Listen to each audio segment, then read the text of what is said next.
Ayan, good morning mga kalola. Ayan, magluluto tayo ng pinangat na isda na salay. Salay.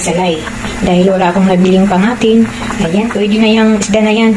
Ayan, pinagyan ko yan ng sibuyas, kamatis at kalamansi at saka siling pangsigang na haba.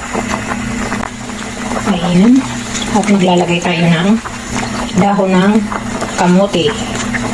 Dahil si Lola ay kulang na sa dugo.